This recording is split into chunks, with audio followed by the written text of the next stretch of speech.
Expand your vocabulary with our Core 2000 Words ebook. It's free and packed with essential expressions that you'll use on a daily basis. Start building your vocabulary today. Click the link in the description below to download your free Vietnamese ebook before it's gone. How long haven't you been traveling? It's been a while, right? Since we almost got vaccinated already, I believe that the Vietnam government will soon have some new policies to operate the tourism industry again. So in this video today, I'm gonna introduce to you top 10 places to visit in Hanoi. Since I'm from Hanoi, so I know a little bit more clearly.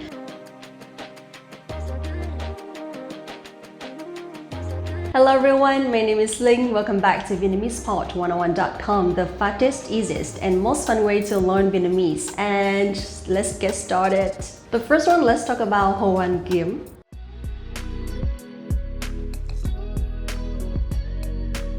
Hoàn Kiếm Lake in Hanoi attracts tourists and locals looking to get away from the noise and frenetic pace of the city. Peaceful and quiet. The lake surrounds Ngọc Sơn Temple, Đền Ngọc Sơn, Đền Ngọc Sơn, a pagoda or a temple sitting in the center on a small island. The temple attracts many visitors and was built in commemoration of the 13th century military leader Trần Hưng Đạo. Trần Hưng Đạo.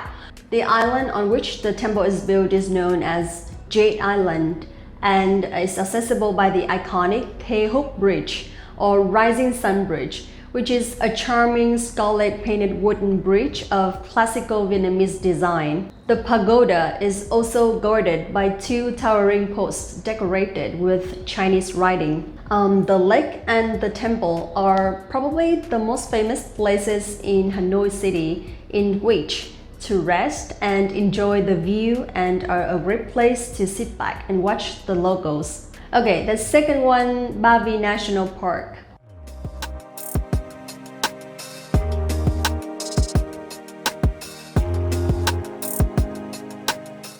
Ba Vy National Park is a nature reserve of stunning beauty located around 2 hours, like 48 kilometers, from downtown Hanoi. Famous for its three-peaked mountain that just steeply up into the sky and is often topped by clouds. Ba Vy National Park has dramatic scenery and a diverse range of jungle plants and animals. At the summit of the tallest mountain is an 11th century temple, offering expansive views of the surrounding countryside, and on the forest floor are natural hot springs. Some good things to know. Ba Vy National Park takes around 2 hours to reach by car.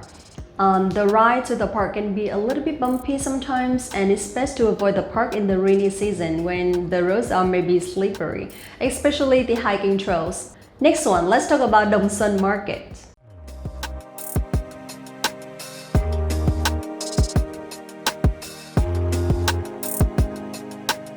Đồng Xuân Market is the largest of its kind in Hanoi, housed within a 4-story Soviet-style building. This sprawling complex offers an intensive collection of fashion, apparel, and souvenirs at some of the best prices in the city. Even if you're not interested in printed t-shirts or cheap sunglasses, it is still fascinating to see the comings and goings of the local traders. Similar to most markets in Southeast Asia, Đồng Xuân Market has a bustling wet market section on the ground floor where locals shop for seafoods or meats and vegetables, while the back section sells an area of pets like cats, dogs, and fresh flowers from all across Vietnam. So if you're looking to shop for souvenirs, head to the upper levels where you can find numerous stalls selling t-shirts, fabrics, school uniforms, handbags, handicrafts, and all of which are sold at wholesale prices. So big quantity, okay? There's also a massive dining area within Đồng Xuân Market with food vendors selling Vietnamese coffee and exotic local dishes for as low as only 15,000, like less than $1. Highly recommended dishes include tiết canh, duck blood soup or fried pork, or bún chả, grilled pork served with noodles, and maybe bánh cuốn, rolled cake, rice roll cake. Now, let's talk about Hanoi Old Quarter, one of my favorite places.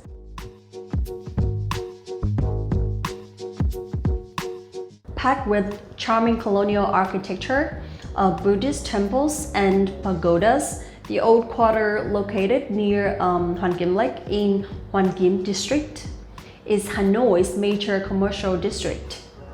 Its heart and soul exposed in the ancient commercial streets, which are named after their original businesses dating back around 1,000 years. Although most of the specialties like cotton, jewelry, herbs, and silk have changed over time and have been replaced with a variety of modern-day commodities and services, visitors can still appreciate some of the original goods as well as get a feel of rich old Vietnamese customs. The preserved shop houses that lie along these roads were built a little over a century ago, and they were constructed in their long and narrow style to avoid being hit by high taxes. So each has a street-facing facade and multiple courtyards inside. The front part of the buildings is where trading takes place, while the family occupies the rest. Nowadays, it is more common to see quite a few families jammed under the roof. Expect to find plenty of hip cafe, bars, a variety of restaurants, bakeries, beauty shops, and art galleries in this historical era. The next place is Ho Chi Minh Mausoleum.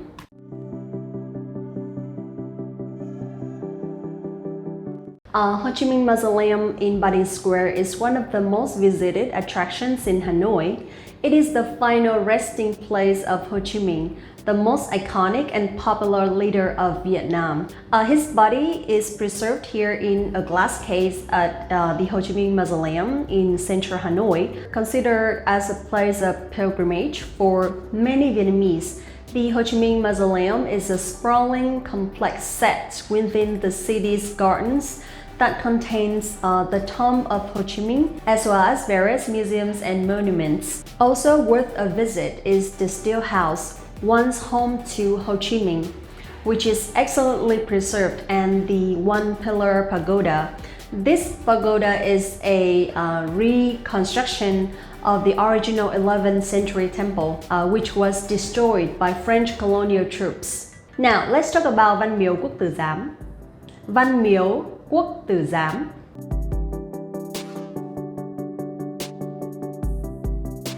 Văn Miếu Quốc Tử Giám, the Temple of Literature, the city's most interesting religious building in this beautiful and incredibly peaceful Confucian temple. Originally built as a university in the 11th century, today the Temple of Literature stands as a tribute to the nation's scholars. It was here in the medieval era that the philosophy of Confucianism and literature was taught. And near the entranceway, you can still see the names of students who studied here. Inside, a series of manicured gardens lead to pavilions and a well-preserved pagoda where a statue of Confucius sits. Next one, let's talk about Hỏa Lò Prison.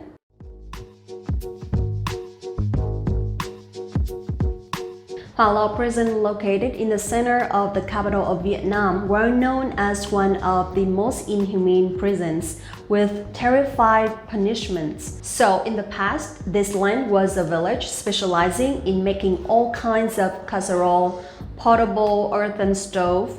So this place is called Hỏa Lò Village. Hỏa Lò means fire, earthen stove in Vietnamese. So, when the French occupied Hanoi, this was moved to another place to get land to build courts and prisons. because this prison was landed on Hua Lao village. So people call this place Hua Lao prison. Visitor can take photos and observe the imprisoned life in the small cells, like 1.8 meter plus 1.8 meters. Windows are always closed and the prison is always full of people. In this prison, you'll see the horrified iron shackles and many artifacts and photographs of prisoners who are wearing leg chains and cannot stand up or move. Prisoners are often starved, tortured, and are always beaten and isolated. Therefore, visitors can understand the spirit of the revolutionary soldiers and the humanitarian policy of Vietnamese people against the American pilots prisoner in the Vietnam War.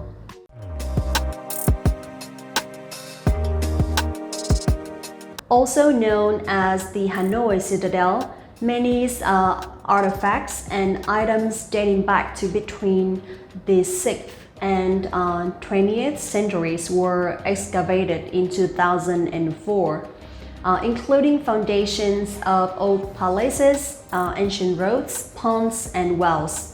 On top of these discoveries, archaeologists also found bronze coins, ceramics, and pottery from China and many places in Asia, all of which demonstrate a close trading relationship in the era. The ancient site was the political center of Vietnam for 13 consecutive centuries and served as the capital of Vietnam for around 8 centuries. A notable attraction in the imperial citadel of Thăng Long was the Hanoi Flag Tower, a renovated 40-meter tall stone fortress offering expansive views of Ba Square and Hanoi city center. Next one, let's talk about Hồ Tây, Westlake.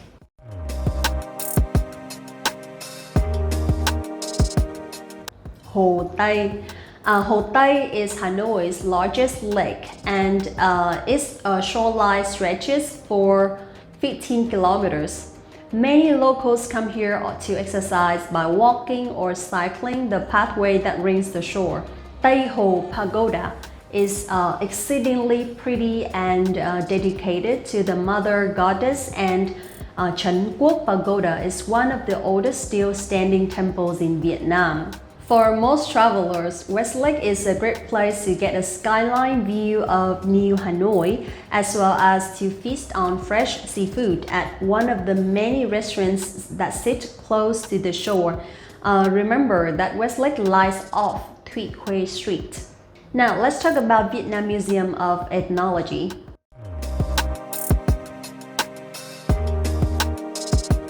A must for museum fans and history lovers, Hanoi's Vietnam Museum of Ethnology houses the extensive national collection and tells the story of Vietnam's diverse cultures in a series of excellently well-curated exhibits. Here, the huge number of ethnic minorities who call Vietnam home are highlighted with beautiful displays of artifacts and arts that showcase wooden carving, metalwork, and traditional customs. The garden area outside the main building holds some of the most interesting exhibits.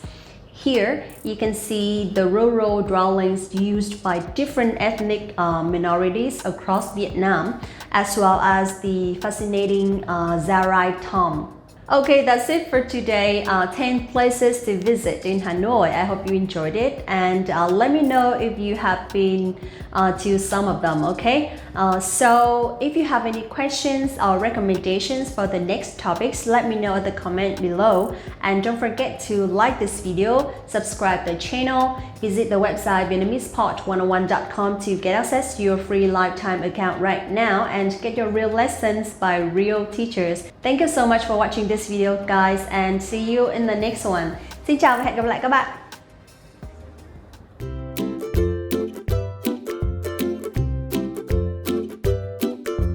Have you ever been invited to a Vietnamese wedding and felt stuck among hundreds of people without even knowing where the groom and the bride are. If so, you might not have known that this is one of the typical things that makes a wedding in Vietnam special. Knowing Vietnamese culture in this case through a wedding allows you to understand and adapt to the people, especially when you're a foreigner living and working in Vietnam. Even though there are only a few steps in the whole process, what makes a wedding in Vietnam unforgettable is the journey of joining these processes. In this video today, I'm gonna share with you what these steps are, okay? Hello everyone, my name is Linh. Welcome back to VietnamesePot101.com and let's get started.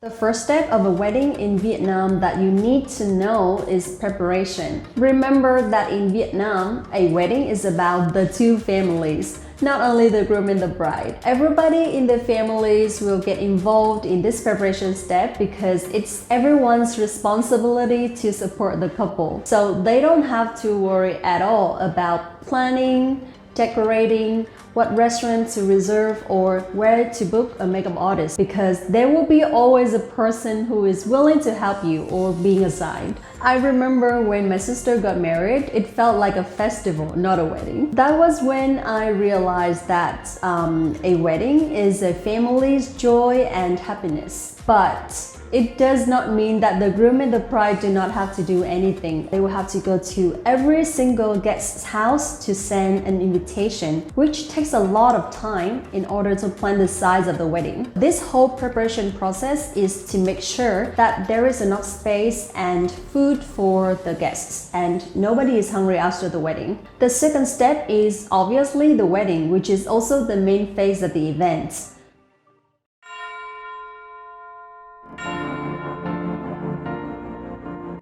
Some families have 2 or even 3 partying days depending on how many guests they invited. I have joined a wedding with around 1,000 guests, which is huge and apparently costs the family a fortune. On the wedding day, the groom's family goes to the bride's family and does all the formalities needed to pick up the bride. And after that, they all go to the restaurants to enjoy the party and officially announce their marriage to everybody. However, the couple does not really enjoy the moment. They will have to go to every table and thank the guests for coming to the party. In Western countries, the couple actually enjoy the food at this step. It does not work the same way in Vietnam. Most of the guests are the parents' invitees. Walking around the hall and greeting people are ways to show the host's appreciation. The reason why this happens is not only because the parents have more guests than the couple, but also Vietnamese people get married at quite young age, which means they are not able to afford the wedding costs. For this reason, there will be some imbalance between the number of the parents' guests and the couple guests. Weddings in Vietnam are about everyone's happiness, and that's what makes it special. The last step in a wedding process is to show gratitude.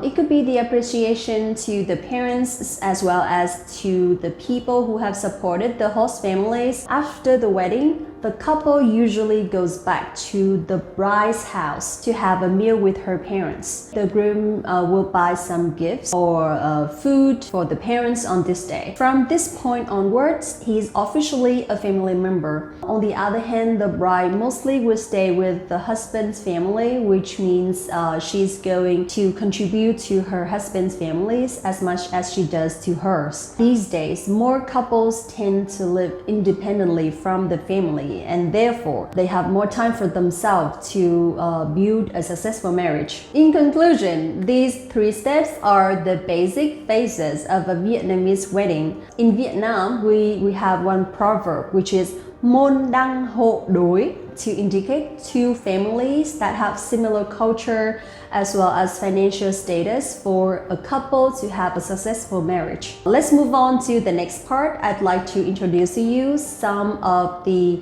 messages that you can use to wish a couple in their wedding.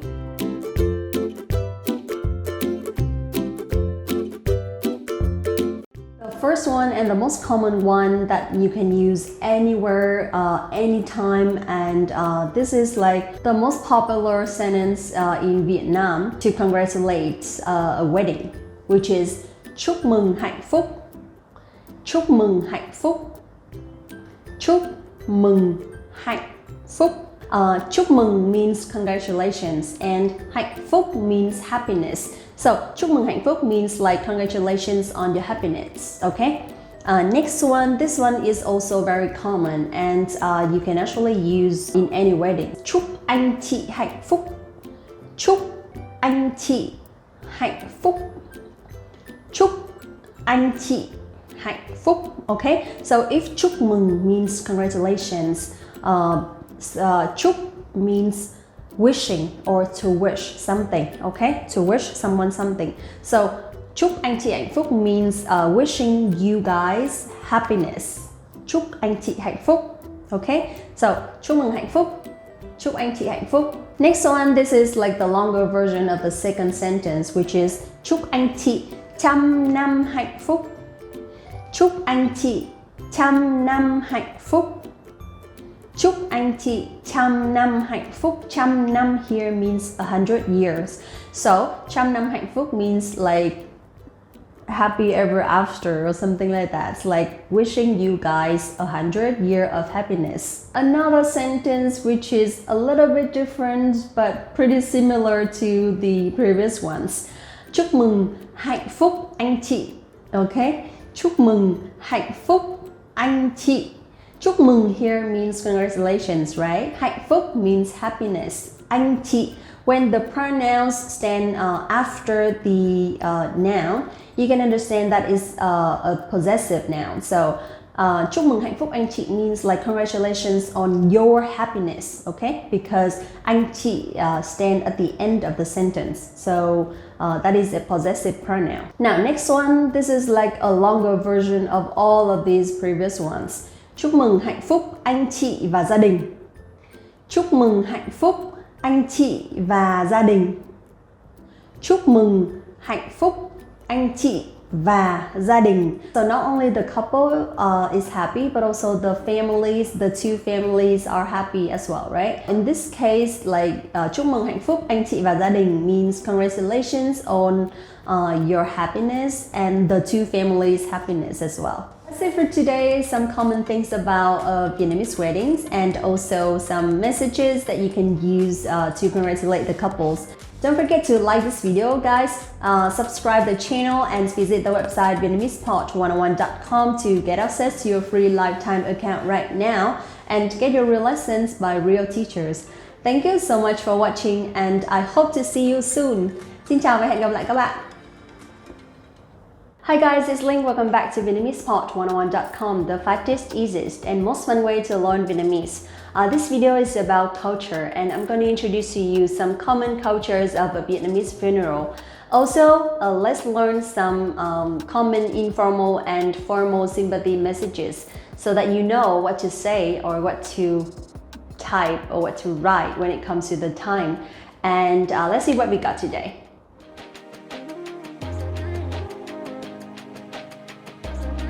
I'm not going to go into details of a funeral in Vietnam, but I'm going to introduce to you some common steps so that you know how we organize a funeral in Vietnam.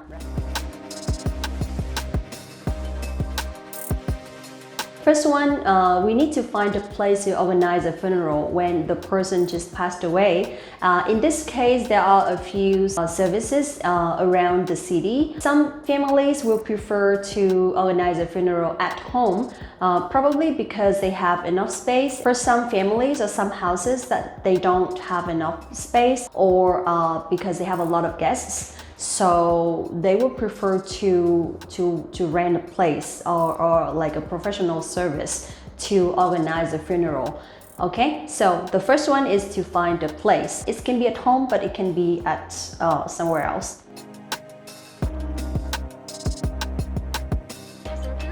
The second culture is we will change the clothes for the person who passed away because we believe that they will have to go through some kind of gates on the way to the heaven or something. So I think it's very common in every country because even in some Western countries, I still see that dead people will wear like new clothes or nice clothes, something like that, right? So the second step is to change the clothes.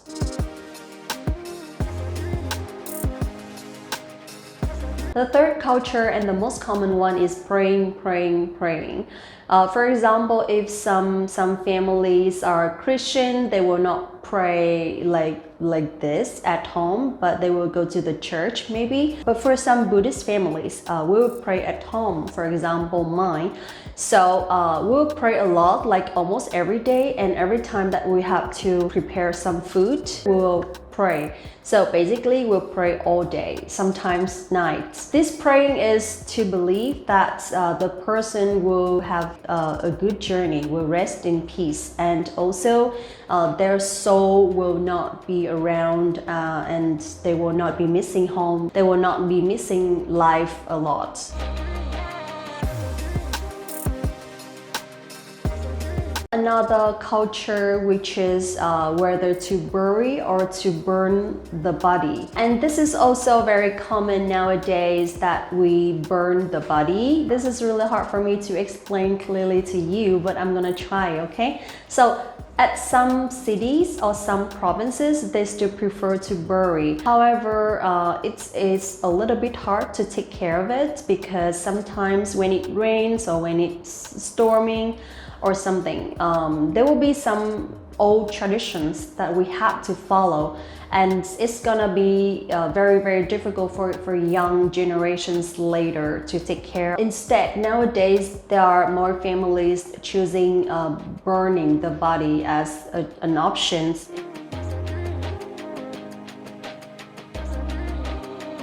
Next one, we have another common culture, which is to send the soul of the person to the pagoda.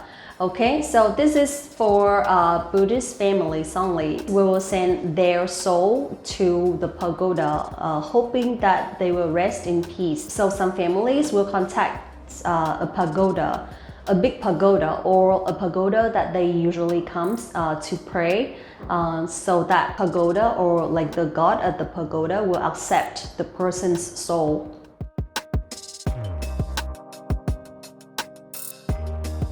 Next one, another culture. This is also very common for Buddhist families, which is to pray for 7 weeks. Because we believe that within 7 weeks, which is 49 days, the dead person is still around the house and they're still like missing the family. They're still missing their life. They will still be there. So that's why we need to pray and we need to prepare food, like 3 meals a day for them. Of course on the altar, okay? And after 7 weeks, which is 49 days, we believe that it's a good time for them to like leave. And from that time, we will not pray anymore. We'll still pray like once in a while, but we will not pray every day anymore. So praying for 7 weeks.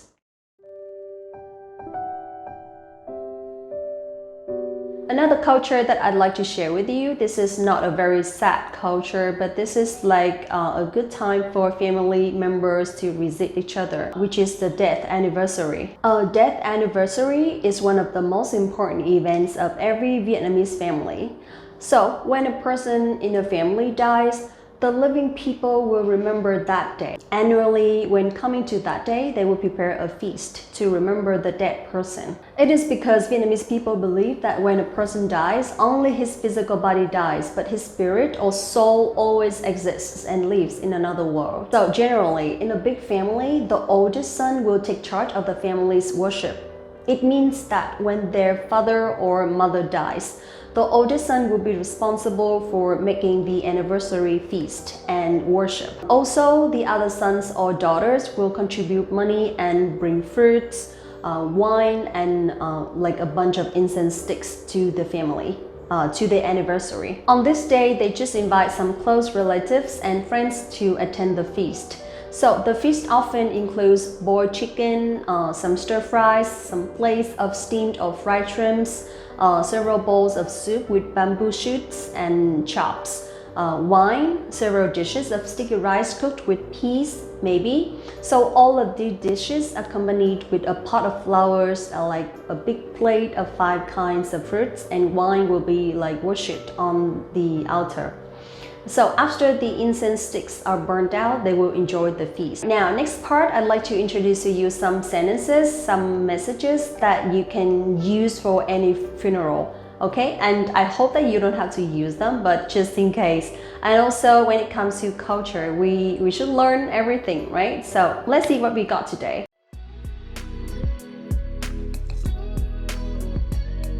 Basically, in Vietnam, we don't really use like a lot of different messages or sentences. We actually have only like a few very common sentences, which are xin chia buồn cùng gia đình, xin chia buồn cùng gia đình, xin chia buồn cùng gia đình. So this is like the most common one, and you can use like anytime, both formal and informal situations. Next one, if the person is a little bit old, like at your parents' generations, like a little bit older than your parents, then you will call and address her or him as bác, right? Bác.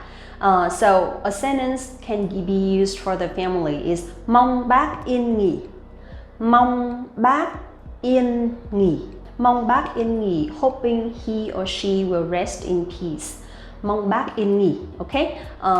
If the person is very young, like at your generation, then you'll address him or her anh or chị, right? So instead, we can say mong anh hoặc chị yên nghỉ.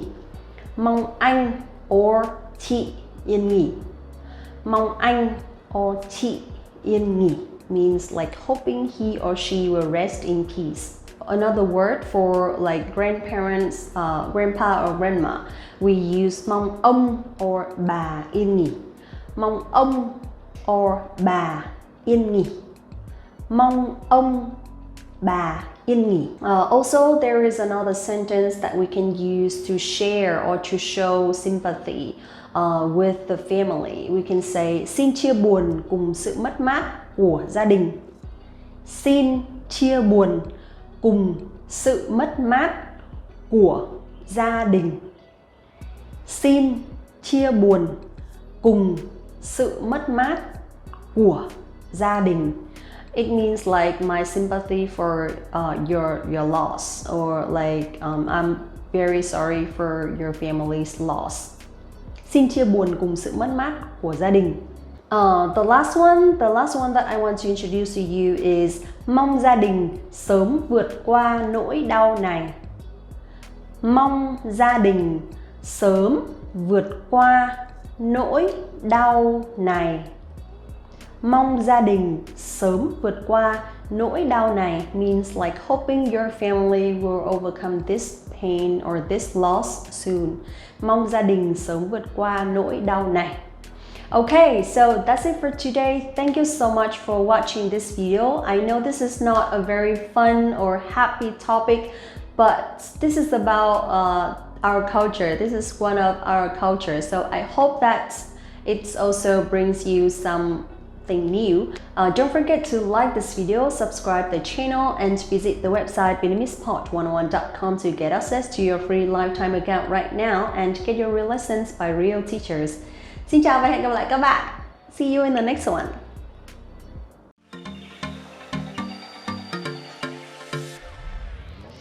A country culture can exist everywhere, right? Whether it's in a wedding, a funeral, or businesses. In this video today, I'm gonna share with you some common culture in businesses so that you know when you have a business with a Vietnamese person, what we should notice and what we should not notice. Okay, hello everyone, my name is Linh. Welcome back to VietnamesPod101.com, the fastest, easiest, and most fun way to learn Vietnamese. And let's get started.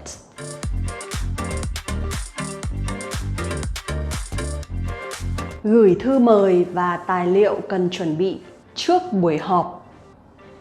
Gửi thư mời và tài liệu cần chuẩn bị trước buổi họp. Gửi thư mời và tài liệu cần chuẩn bị trước buổi họp, meaning sending an invitation and document needed before the meeting. Nowadays, every time we have a meeting or a training, a presentation or something, we will send all the materials or document needed to the people that we invited. Also, it's very, very important to set a time and date, right? So I think it's common everywhere. Gửi thư mời và tài liệu cần chuẩn bị trước buổi họp, okay?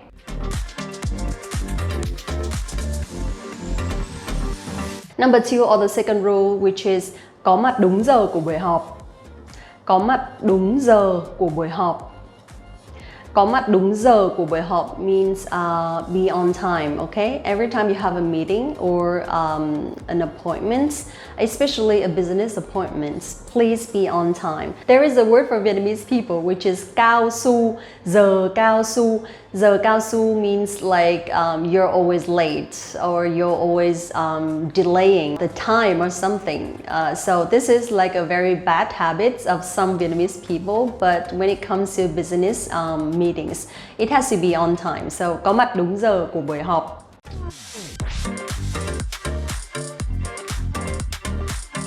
Chuẩn bị đồ ăn nhẹ cho buổi họp. Chuẩn bị đồ ăn nhẹ cho buổi họp.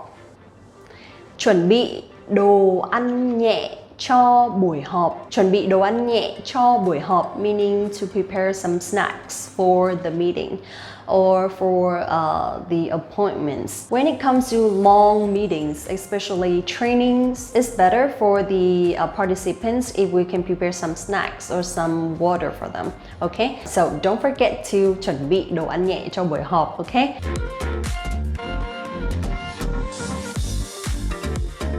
Người Việt Nam ít khi làm việc chung với gia đình và bạn bè. Người Việt Nam ít khi làm việc chung với gia đình và bạn bè. Người Việt Nam ít khi làm việc chung với gia đình và bạn bè, meaning Vietnamese people rarely work or partner with family members or friends. I don't know why, but this is very common in Vietnam because it's very hard to work with people who you know. When working with a stranger, well, when working with people you haven't known before, it's very easy to negotiate or it's very easy to deal with some tough situations because there is not much like emotional aspects affecting the situation. I also have some experience working with some friends and it's very hard to negotiate because we understand each other very well and that's why knowing a lot sometimes is not very good.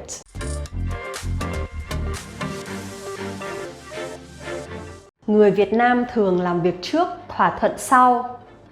Người Việt Nam thường làm việc trước, thỏa thuận sau. Người Việt Nam thường làm việc trước, thỏa thuận sau, meaning Vietnamese people usually work first and negotiate later. So that means once you've known each other for some time and you have already built trust or rapport. Some people tend to work first, go for it, before actually negotiate some situation in terms of salary or like work hours, benefits or responsibilities. I used to see like some friends, they had some business ideas and they decided to work together without actually telling the responsibilities and benefits of each person, leading to like a lack of communication. After that, the business didn't go well just because they didn't have proper agreements beforehand. That's why it's very common in Vietnam and it's not easy for startups to last for a long time because they just didn't research and prepare properly. This is also one of the common culture, which is not very good, but it happens somewhere. So if you partner with a Vietnamese person, make sure that everything is clear from the beginning and set clear expectations so that it won't create inconvenience later.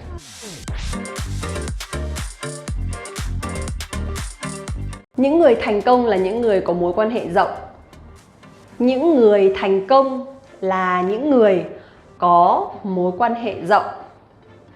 Những người thành công là những người có mối quan hệ rộng, meaning successful people are people who have broad connections or like a lot of relationships. I think it's also common everywhere when you have a lot of connections and relationships in different fields. It's easier for you to sort out some difficult situations because people will help you, will support you based on what they have or based on what they know. It's very common in Vietnam if you're very successful, that means you have a lot of connections and relationships with big guys. For example, people who work in the government or police or like managers or business owners, something like that. Những người thành công là những người có mối quan hệ rộng.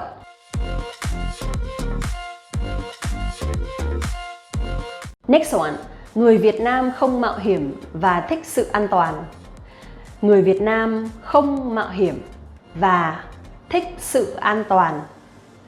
Người Việt Nam không mạo hiểm và thích sự an toàn, meaning Vietnamese people don't like to take risk and they like safety, something like that. Let me explain. Of course, in every country, there will be like different kinds of people who would like to take risk, people who don't want to take risk, or something like that. However, in Vietnam, I think it's very common for Vietnamese people not to take risk because it's risky. Of course, when we take risks, there will be like a lot of opportunities to grow when it comes to business deals.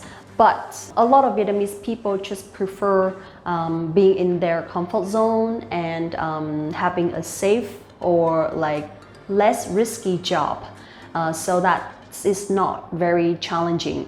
It's really hard to say like how many percent people who like to take risk or not, but successful people are usually people who are willing to take risk or take challenges. So I believe that depends on the profession, depends on the job or the work that you're doing. It's easier for you to decide whether to take risk or not.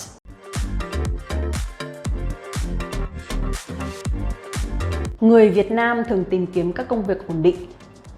Người Việt Nam thường tìm kiếm các công việc ổn định.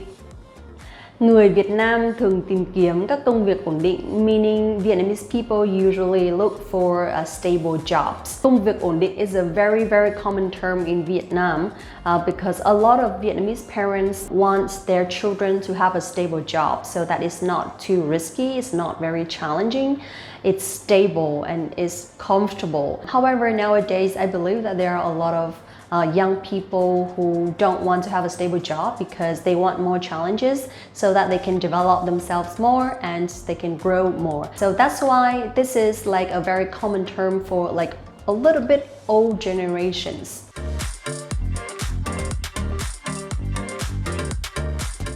Thu nhập ở miền Bắc cao hơn ở miền Nam một chút. Thu nhập ở miền Bắc cao hơn ở miền Nam một chút. Thu nhập ở miền Bắc cao hơn ở miền Nam một chút means like salary range or income in the north is a little bit higher than in the south. I don't know why. I think maybe because Ho Chi Minh City is a more developed city than Hanoi. There are like more job opportunities, and Hanoi is more like a politic city. So that's why I believe that we don't have a lot of like big and developed businesses than in Ho Chi Minh City, and that's why the living cost is a little bit lower and the salary range is a little bit lower as well.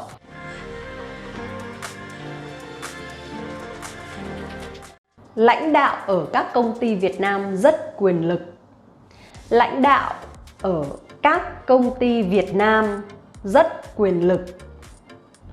Lãnh đạo ở các công ty Việt Nam rất quyền lực, meaning leaders or business owners of Vietnamese companies are very powerful. I don't know how about in your country, but in Vietnam, once you're a business owner, you're a director or like you're a leader in your company, it means you have a lot of power. So I would try to be a business owner so that I have more power, but I will use that in a good way. Those are 10 very common business cultures or rules happening in Vietnam, and I hope it helps. So let me know if you have any questions or recommendations for the next topic. Come on, let me know. I'm out of topics so that I will do in the next videos. Also, don't forget to like this video, subscribe the channel, and visit the website VietnamesePod101.com to get access to your free lifetime account right now and get your real lessons by real teachers. Thank you so much again. See you in the next one. Xin chào và hẹn gặp lại các bạn. Nhà hàng, restaurant. Nhà hàng, nhà hàng, restaurant. Người phụ nữ đang ăn ở ngoài tại một nhà hàng. The women are eating out at the restaurant. Người phụ nữ đang ăn ở ngoài tại một nhà hàng. Quán cà phê, cà phê. Quán cà phê, quán cà phê, cà phê. Đây là quán cà phê yêu thích của tôi. This is my favorite cafe. Đây là quán cà phê yêu thích của tôi. Quán trà, tea house. Quán trà, quán trà, tea house. Quán trà đó trông thật lãng mạn. That tea house looks so romantic. Quán trà đó trông thật lãng mạn. Quán bar, bar. Quán bar, quán bar, bar. Tôi thích quán bar này. I like this bar. Tôi thích quán bar này. Đồ nội thất, furniture. Đồ nội thất, đồ nội thất, furniture. Chúng tôi đã phải thay thế toàn bộ đồ nội thất trong nhà sau vụ cháy. We had to replace all of our furniture after the fire.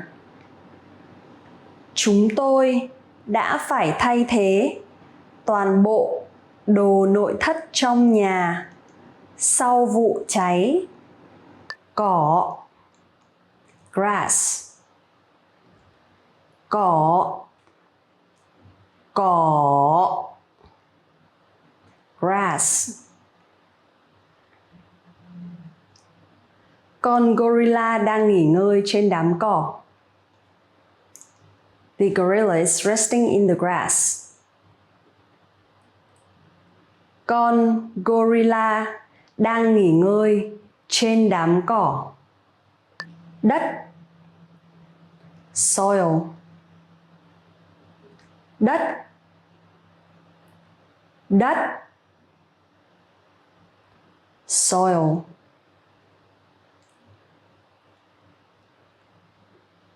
Đất bị nứt nẻ do hạn hán. The soil cracked due to the drought.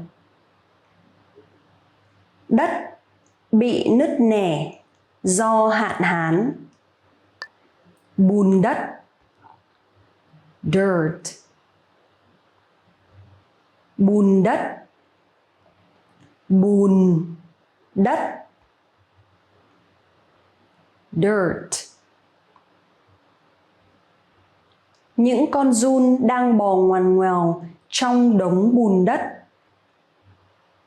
The worms are squirming in the dirt. Những con giun đang bò ngoằn ngoèo trong đống bùn đất. đá, rock, đá, đá, rock.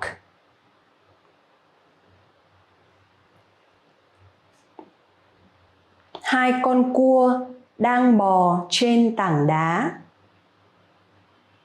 The two crabs are walking on a rock. Hai con cua đang bò trên tảng đá. Cây, tree, cây, cây, tree. Cây mọc rải rác trên đồi. Trees grow sparsely on the hill.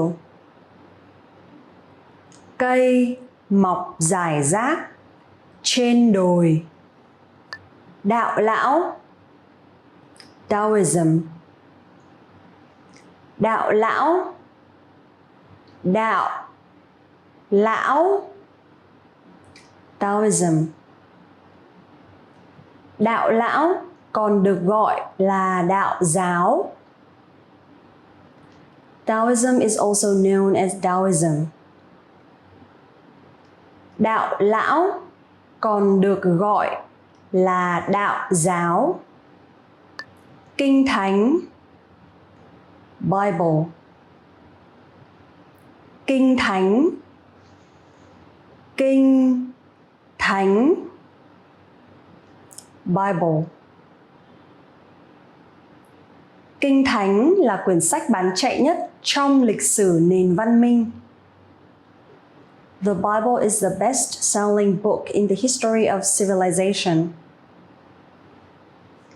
Kinh thánh là quyển sách bán chạy nhất trong lịch sử nền văn minh. Kinh Koran, Quran. Kinh Koran, kinh Koran, Quran. Kinh Koran là một thánh kinh của Hồi giáo. The Quran is the holy book of the Muslim religion. Kinh Koran là một thánh kinh của Hồi giáo. Linh mục, priest. Linh mục, linh mục, priest. Người Thiên Chúa giáo tin rằng các linh mục có quyền năng xá tội cho họ. Catholics believe that priests have the power of pardoning their sins. Người Thiên Chúa giáo tin rằng các linh mục có quyền năng xá tội cho họ. Đạo Do Thái, Judaism. Đạo Do Thái, đạo Do Thái, Judaism. Đạo Do Thái, đạo Cơ đốc, đạo Phật và nhiều tôn giáo khác đều có thầy tu. Judaism, Christianity, Buddhism and many other religions have priests. Đạo Do Thái, đạo Cơ đốc, đạo Phật và nhiều tôn giáo khác đều có thầy tu. 1,000, 1,000, 1,000, 1,000, 1,000. Tôi nhặt được 1.000 đồng. I found 1,000 dong. Tôi nhặt được 1.000 đồng. 2.000, 2,000. 2.000, 2.000, 2,000. Cái này trị giá $2.000. This costs $2,000. Cái này trị giá $2.000. 8.000. 8,000. 8.000. 8.000. 8,000. Có 8.000 người sống ở ngôi làng đó. 8,000 people live in that village. Có 8.000 người sống ở ngôi làng đó. 10.000. 10,000. 10.000. 10.000. 10,000. 10.000 người lính đã được gửi ra chiến trận. 10,000 soldiers was dispatched to the side of the battle. 10.000 người lính đã được gửi ra chiến trận. 4.000. 4,000. 4.000. 4.000. 4,000. Sân vận động rộng 4.000 mét vuông. The stadium is 4,000 square meters. Sân vận động rộng 4.000 mét vuông.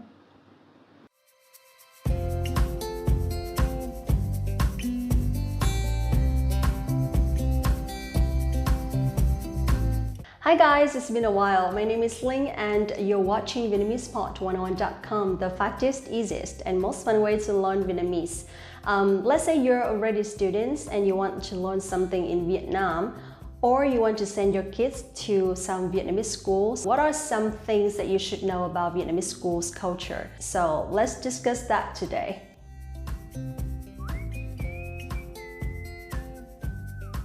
Number one is sĩ số một lớp có thể lên đến 50 học sinh.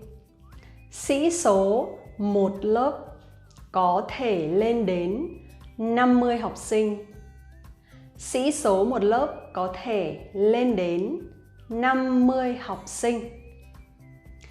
Sĩ số một lớp có thể lên đến 50 học sinh means the students number of a class can be up to 50 students. Sometimes 60 or 70, because if it's a university class, that would be about 60 or 70 students. But when it comes to high school classes, it's going to be around 40 or 50, and it's very common in Vietnam.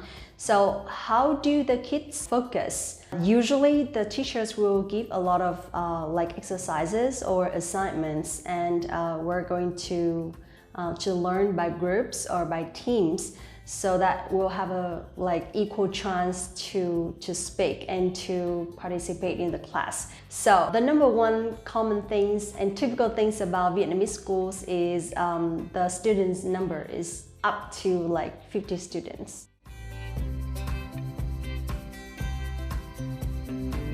Ở Việt Nam có trường đúng tuyến và trường trái tuyến. Ở Việt Nam có trường đúng tuyến và trường trái tuyến.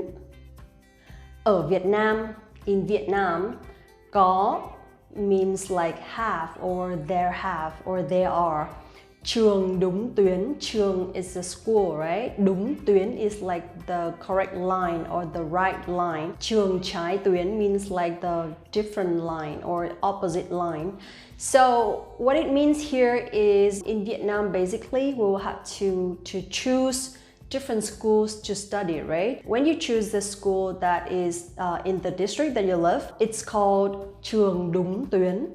Trường đúng tuyến, that means you attend schools in your area, in your living area. And trường trái tuyến means like schools that are like in different districts from where you live. Trường trái tuyến, okay? So ở Việt Nam có trường đúng tuyến và trường trái tuyến. Basically studying in trường đúng tuyến will be cheaper because you obviously can enter that school.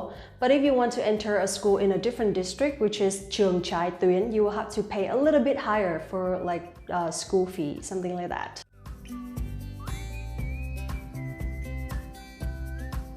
Mỗi lớp sẽ có một giáo viên chủ nhiệm.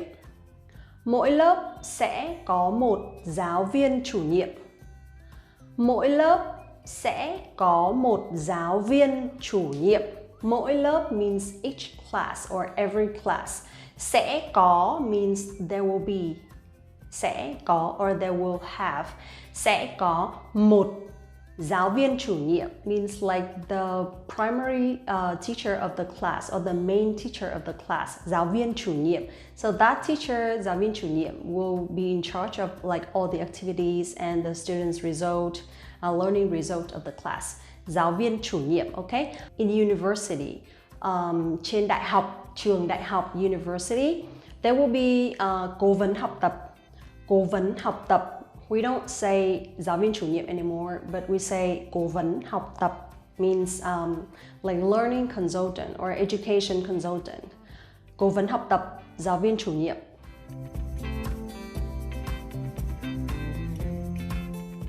Đa số các trường học ở Việt Nam dành cho cả học sinh nam và học sinh nữ. Đa số các trường học ở Việt Nam dành cho cả học sinh nam và học sinh nữ. Đa số các trường học ở Việt Nam dành cho cả học sinh nam và học sinh nữ. Đa số means most or like almost.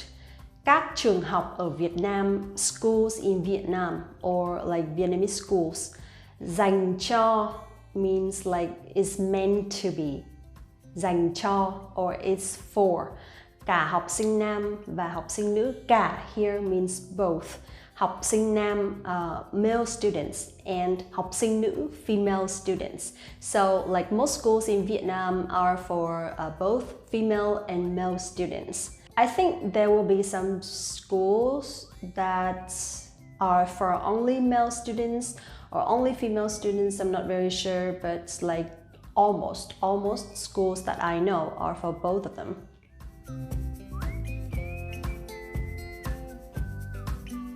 Các lớp học ở Việt Nam đều bắt đầu từ rất sớm. Các lớp học ở Việt Nam đều bắt đầu từ rất sớm. Các lớp học ở Việt Nam đều bắt đầu từ rất sớm. Các lớp học, all classes, ở Việt Nam, in Vietnam, đều bắt đầu, start, từ rất sớm, very early. All classes in Vietnam start very early in the morning, it means. Students will have a lot of subjects throughout the day, right? Sometimes 4, sometimes 5. Each class will be around 45 minutes duration. So that means they will have to start very early from like 7 a.m. or 7:15. So it's very common in Vietnam that students will have to wake up very early and have breakfast and then go to school. That's the reason why we're late a lot, especially in winter. Học sinh đôi khi phải học cả ngày ở trường. Học sinh đôi khi phải học cả ngày ở trường. Học sinh đôi khi phải học cả ngày ở trường. Học sinh, students, đôi khi, sometimes, phải học, have to study, cả ngày, all day, ở trường, at school. Học sinh đôi khi phải học cả ngày ở trường. Students sometimes have to study all day at school. Yeah, because we have a lot of subjects every day, right? So it means we have to start very early in a day, and then it'll finish very late in the afternoon, like late afternoon. So sometimes they also have extra classes, and it's also convenience for the parents because they don't have to like spend a lot of time traveling to pick them up.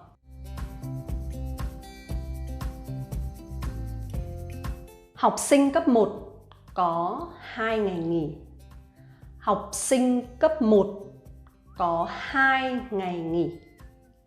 Học sinh cấp 1 có 2 ngày nghỉ. Meaning elementary students or primary students have 2 days off per week. So that means they have to study from Monday to Friday. It's different with secondary students and high school students because they only have one. So in this case, how do we say? Học sinh cấp 2 có 1 ngày nghỉ. Học sinh cấp 2 và cấp 3 có 1 ngày nghỉ. Học sinh cấp 2 và cấp 3 có 1 ngày nghỉ.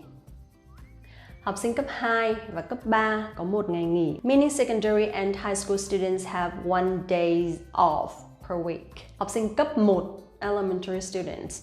Học sinh cấp 2, secondary students. And học sinh cấp 3, high school students. Ngày nghỉ means a day off.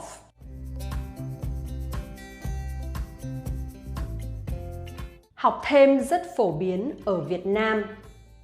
Học thêm rất phổ biến ở Việt Nam. Học thêm rất phổ biến ở Việt Nam. Học thêm means to attend extra classes or extra classes. Học thêm meaning having extra classes or extra classes are very common or popular in Vietnam. A lot of Vietnamese students need to attend extra classes in order to understand clearly what they are taught in the main classes.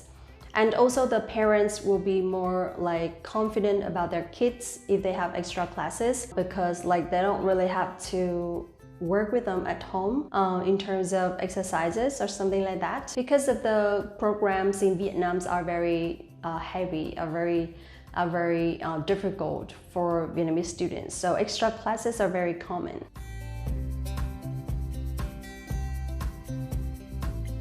Next one, phụ huynh thường tặng quà cho giáo viên vào những dịp lễ lớn.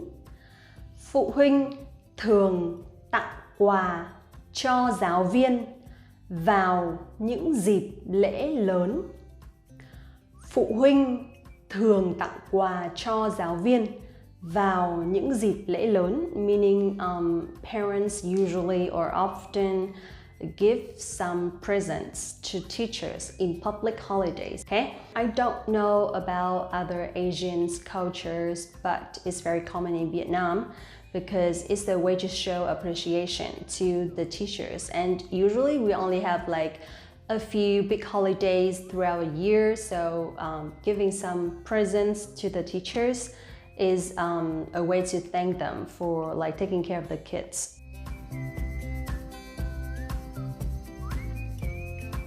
Tiên học lễ hậu học văn. Tiên học lễ hậu học văn. Tiên học lễ hậu học văn. Let me translate it correctly, okay? Tiên học lễ, tiên means first, but in Vietnamese traditional language, okay? Học lễ means to study obedience or to study manners or to have good attitude. Hậu học văn, hậu means after or later. Học, study.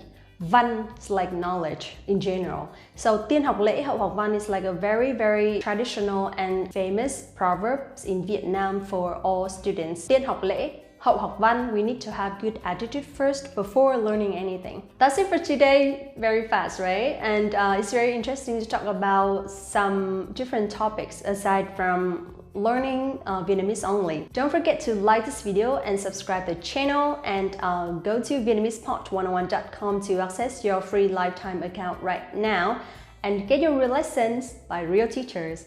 Thank you so much and see you in the next one. Chào các bạn!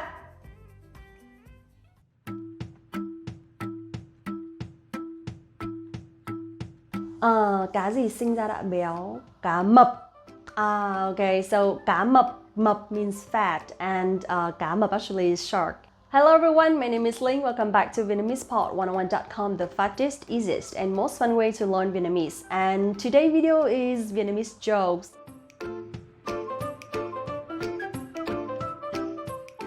I know it's really hard to get Vietnamese jokes, so let's find out what we got today, and I promise that you can learn a lot today because it's gonna be very, very interesting.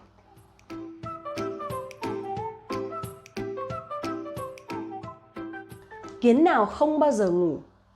Kiến nào không bao giờ ngủ? Kiến nào không bao giờ ngủ? What kind of ant never sleeps? That is kiến thức. Kiến thức means knowledge, but actually in Vietnamese, kiến thức, kiến is ant, thức is awake. So kiến thức means like the ant that is awake. So loài kiến nào không bao giờ ngủ? Kiến thức.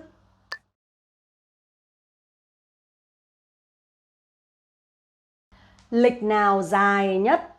Lịch nào dài nhất? Like what calendar is longest? Lịch nào dài nhất? So that is lịch sử. Lịch sử is history, but lịch also means like calendar. Lịch sử is like a compound word. So lịch nào dài nhất? Like what lịch is longest? We have lịch sử, but actually is history.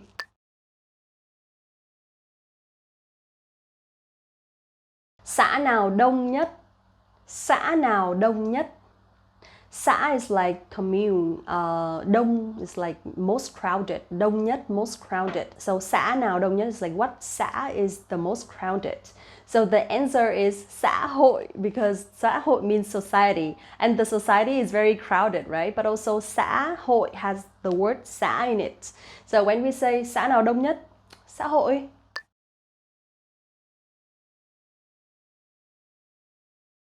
Tại sao khi bắn súng người ta lại nhắm một mắt? Tại sao khi bắn súng người ta lại nhắm một mắt?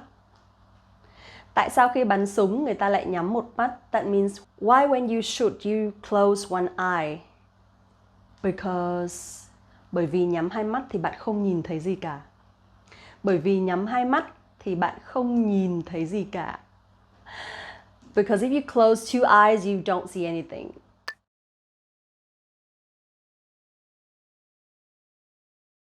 Next one, this one is interesting also. Làm sao để cái cân tự cân chính nó? Làm sao để cái cân tự cân chính nó? Làm sao để cái cân tự cân chính nó? How does a scale weight itself? So the answer is lật ngược cái cân. Lật ngược cái cân. That means to turn the scale upside down. Easy, right?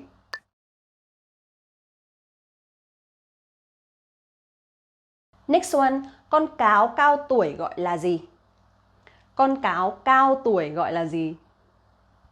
Con cáo cao tuổi gọi là gì? How do we call an old fox? Con cáo cao tuổi gọi là gì? We say cáo già. Cáo già. Cáo già. Cáo is a fox and già is old. So cáo già is an old fox, but it also means like someone is very witty, someone is very dodgy. So it means like they're very intelligent and smart, but in a very negative way. So cáo cao tuổi gọi là gì? Cáo già.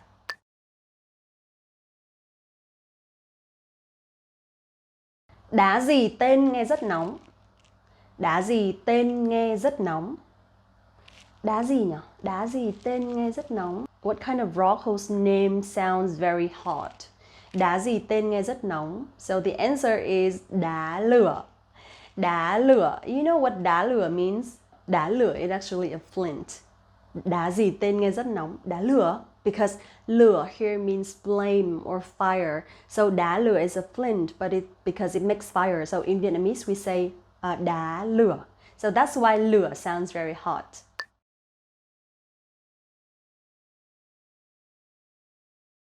Next one. Tàu gì không chạy? Tàu gì không chạy? Tàu gì không chạy? Tàu here means train. Không chạy doesn't run or doesn't like go. Tàu gì không chạy? Which train doesn't run? So the answer is tàu hũ. Tàu hũ. Tàu hũ actually is tofu.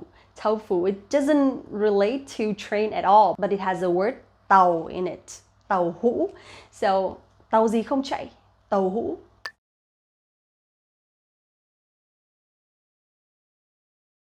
Sách gì không có chữ? Sách gì không có chữ? Sách gì không có chữ? What kind of book that doesn't have letters? Sách gì không có chữ? So the answer is sách lược. Sách lược. So sách lược here means strategy, but sách means book. Lược means like a So when we say sách lược, it means strategy. It's just a compound word. Sách gì không có chữ? Sách lược.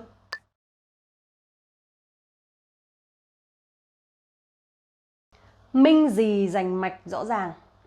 Minh gì rành mạch rõ ràng. Minh gì rõ ràng. So what minh is clear. Minh bạch. Minh bạch. Minh bạch. Minh bạch in Vietnamese means transparent. So what minh is clear. Minh bạch. Minh bạch also means transparent.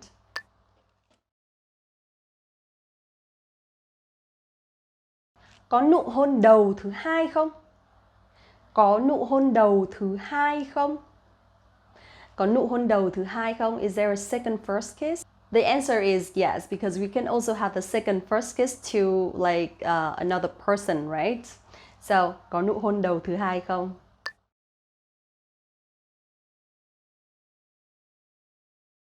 Cái gì là của mình nhưng chỉ người khác nhìn thấy được? Cái gì là của mình nhưng chỉ người khác nhìn thấy được? Cái gì là của mình nhưng chỉ người khác nhìn thấy được? What is mine but only other people can see? Or what is yours but only other people can see? So the answer is cái gáy, the nape, because you can never see it, right? Only other people can see it. Cái gáy, cái gáy.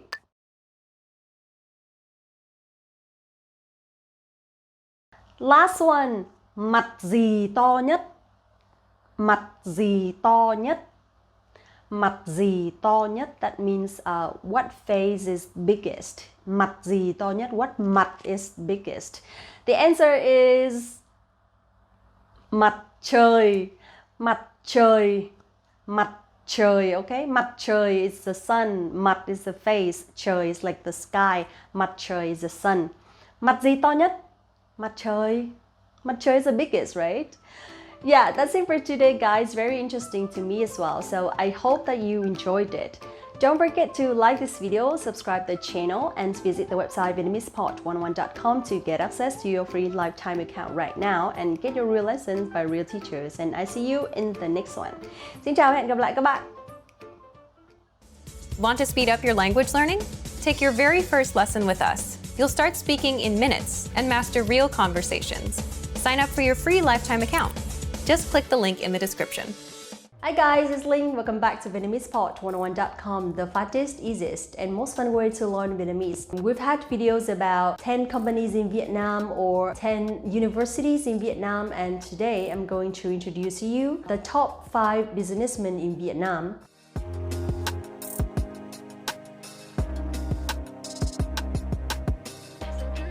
The reason why that I want to introduce you is because they're very famous and they contribute a lot to the development of Vietnam. So let's see who they are. Number 1, we must talk about Phạm Nhật Vượng.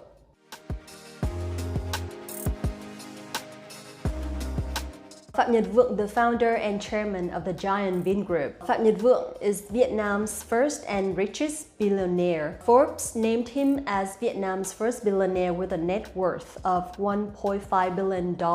His current net worth, according to Forbes, is a whopping of 4.2 billion US dollars.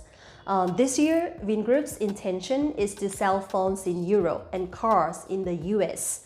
It can be said that Mr. Phạm Nhật Vượng has been bringing Vietnam to all 5 continents and creating great pride for all Vietnamese people. Also, it can be seen that Mr. Phạm Nhật Vượng is one of the most successful businessmen in Vietnam at the moment. Entering 2020, Mr. Phạm Nhật Vượng has taken Vingroup out of the traditional retail industry step by step. He also advocates investing in high-tech agriculture or high-tech industry and high-class tourism, promising to gradually improve the living standards of Vietnamese people and the image of Vietnam in the international market. VinFast electric motorbikes or VinFast cars or VinFast phones are having a solid foothold in the domestic market and are highly appreciated by foreign technology enthusiasts.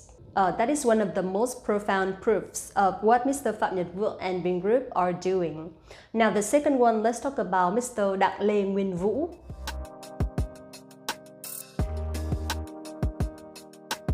Have you heard about Trung Nguyên Coffee Vietnam? So Mr. Đặng Lê Nguyên Vũ is the founder of Trung Nguyên Vietnam.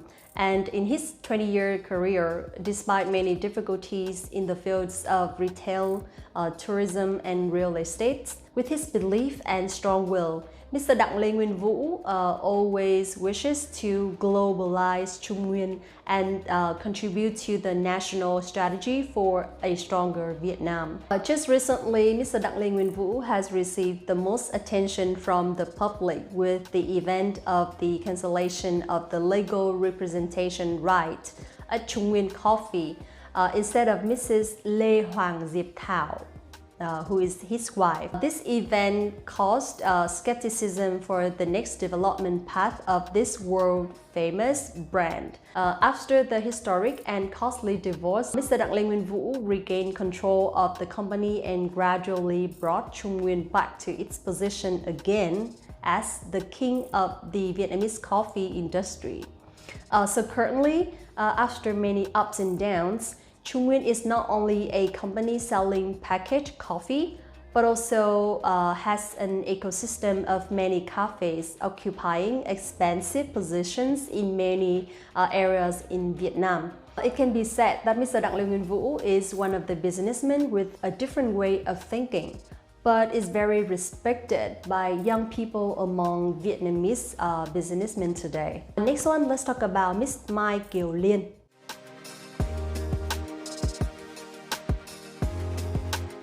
Miss Mai Kiều Liên was born in 1953 in Paris, graduated as an engineer in dairy processing technology in Russia in 1976. With the desire to create something for the young generation, the future generation of Vietnam, she embarked on market research and found that milk is a very good source of nutrients for babies' development.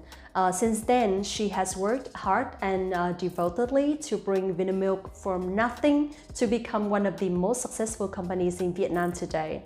So now you know she is the owner and founder of Vinamilk. Vinamilk's solid position today is largely due to the contribution of Miss Mai Kiều Liên. She is the one who makes timely decisions such as investing in raw material areas early, restructuring the company and setting the goal of bringing Vinamilk into the top 50 largest dairy producers in the world in the next 5 years with $3 billion in revenue.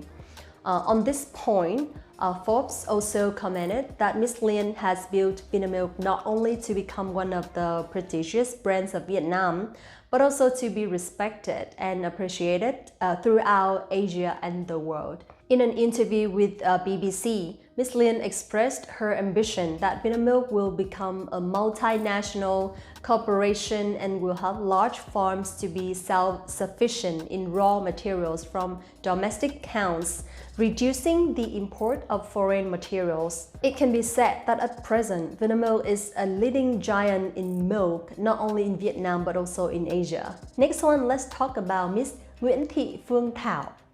Have you heard about Vietjet?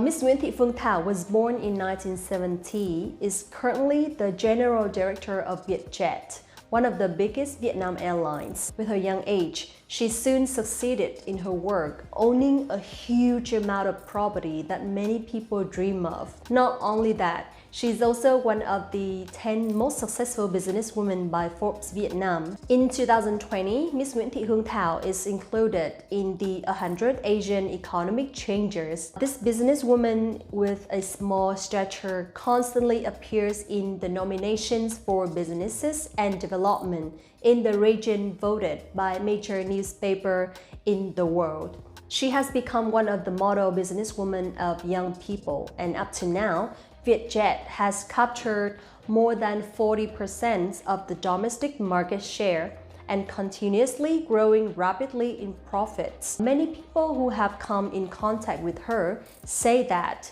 Miss Thảo is not a mere business model but more like a warrior woman. Her staff also said that the general manager's office is lighted until 2 or 3 a.m. every day, including holidays, which is very normal. And those who have come into contact with her have a very special impression of this woman. This explains why she is very successful, right? Now, let's talk about Mr. Jonathan Hạnh Nguyễn.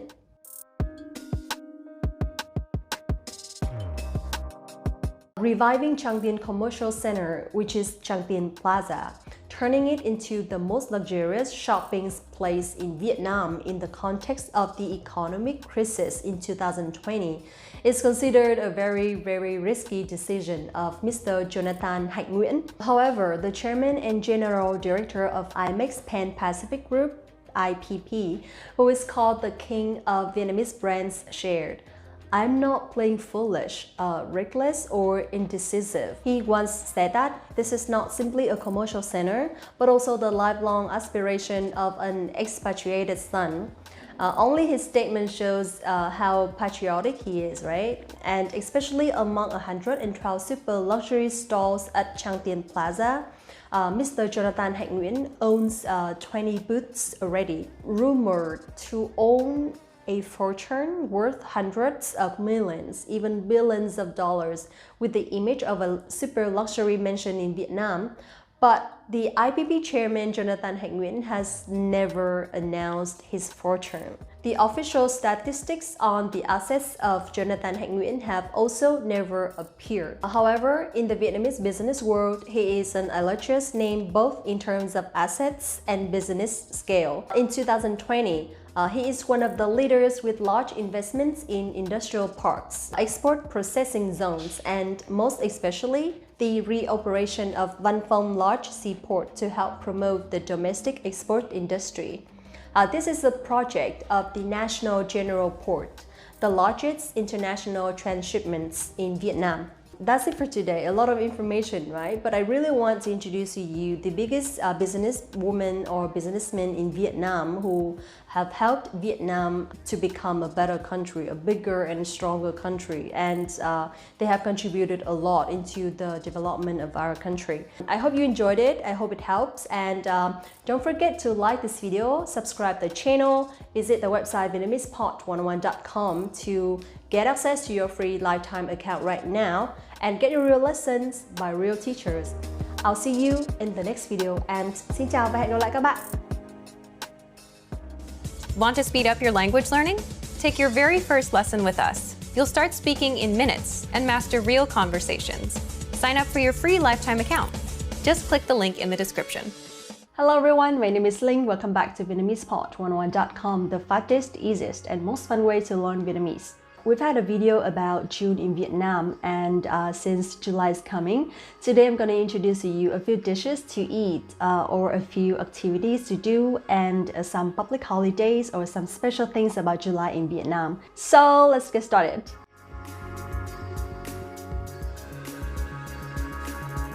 First, let's talk about the English calendar, which is the regular calendar that we are using. In Vietnamese, we say dương lịch, dương lịch. Dương lịch, dương means positive and lịch means calendar, so that means like the regular calendar. I don't know how to explain. Next one, tháng 7 có 31 ngày và rơi vào mùa hạ trong năm. Tháng 7 có 31 ngày và rơi vào mùa hạ trong năm. Tháng 7 means July, có has 31 ngày, 31 days, và rơi vào, and it drops. Rơi means drops, but it means like, and it's in summer. Tháng 7 có 31 ngày và rơi vào mùa hạ trong năm. Remember that we can use mùa hạ and mùa hè for summer, okay?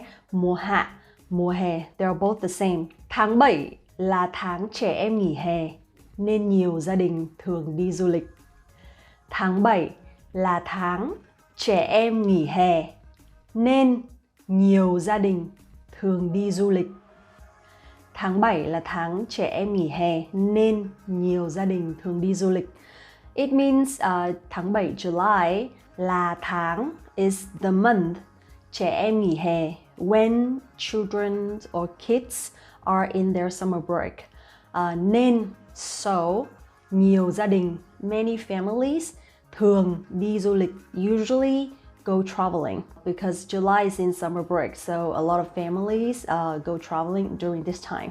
Next one, there are a few places that are very suitable for traveling during July, and the first one must be Mộc Châu.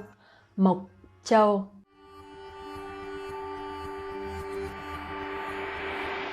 Du lịch Mộc Châu vào tháng 7 rất thích hợp vì thời tiết rất dễ chịu để đi thăm đồi chè. Du lịch Mộc Châu vào tháng 7 rất thích hợp vì thời tiết rất dễ chịu để đi thăm đồi chè.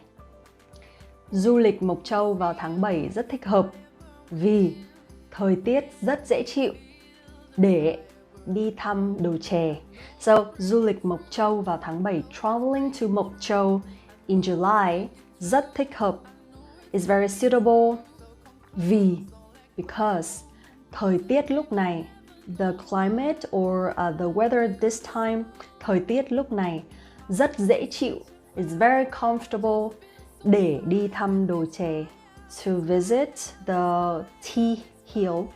Hill? I don't know. Yeah, tea hill. Traveling to Mộc Châu in July is a suitable time because the climate is very comfortable to visit around. Okay, đồi chè is a very popular place in Mộc Châu and it's all green, the weather is really nice and the view is amazing, so you must go. Next one, let's talk about Phú Quốc.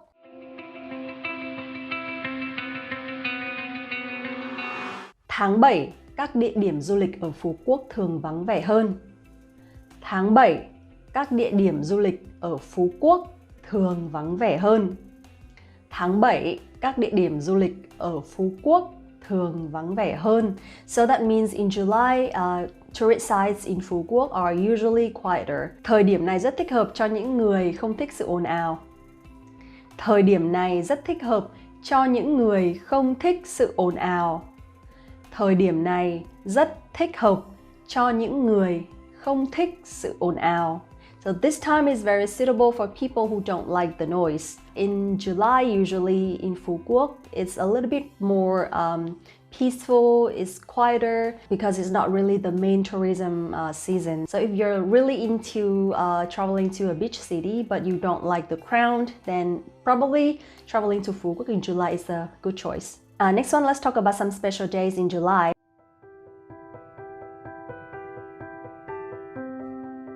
27 tháng 7 là ngày thương binh liệt sĩ, so that means July 27th is the day for war invalids and mothers. On this day, we honor war invalids and mothers, and this is a very special day for the armies, the Vietnam military. Let's talk about another day.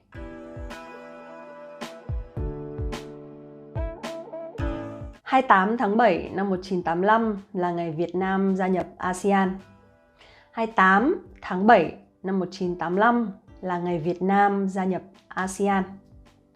28 tháng 7 năm 1985 là ngày Việt Nam gia nhập ASEAN. So that means July 28th, 1985 is the day that Vietnam joined ASEAN. Now, next one, let's talk about July in lunar calendar, which is the 7th month of lunar year. In Vietnam, we say tháng 7 âm lịch. Tháng 7 âm lịch. Tháng 7 còn được gọi là tháng cô hồn. Tháng 7 còn được gọi là tháng cô hồn. Tháng 7 còn được gọi là tháng cô hồn. That means July is also called the ghost month. We believe that in July, in lunar month, all the dead are released to join the world again or to visit the world. So that means there are a lot of ghosts around us. That means in July is not a good time for grand openings, for building houses or for signing contracts because it's like not a good time to do such things. In Vietnamese, we can say tháng 7 không phải là thời gian thích hợp để xây nhà. Tháng 7 không phải là thời gian thích hợp để xây nhà. Tháng 7 không phải là thời gian thích hợp để xây nhà. Since it's not a very good month, it's considered as bad luck if we do such things. If you could find a job or if you receive some money from somewhere, it's considered that you are very, very lucky because you receive good things in July, in July lunar calendar. Yeah, so that is pretty religious, but it's something cultural, so I'd like to share with you.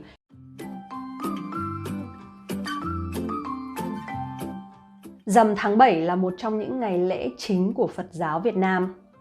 Rằm tháng 7 là một trong những ngày lễ chính của Phật giáo Việt Nam.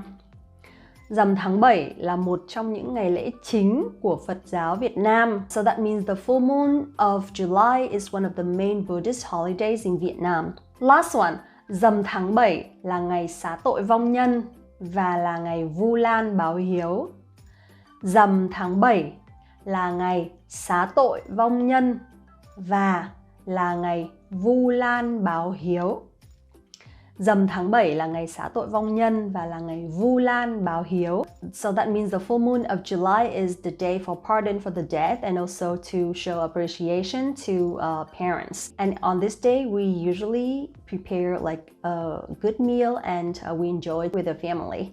Yeah, so that's it, pretty much everything in July. So we have like some places to visit, some big holidays, and also some traditional things in Vietnam. I can't wait to share with you a lot of other things in August, so keep watching and I hope to see you soon. Thank you very much for watching this video, and don't forget to like this video, subscribe to the channel, and visit the website VietnamesePod101.com to get access to your free lifetime account right now. We have a lot of flashcards, videos, audios, or vocabulary lists so that you can join and also learn Vietnamese with native speaker. Thank you so much for watching again. See you in the next one. Xin chào và hẹn gặp lại các bạn. Expand your vocabulary with our Core 2000 Words ebook. It's free and packed with essential expressions that you'll use on a daily basis. Start building your vocabulary today. Click the link in the description below to download your free Vietnamese ebook before it's gone.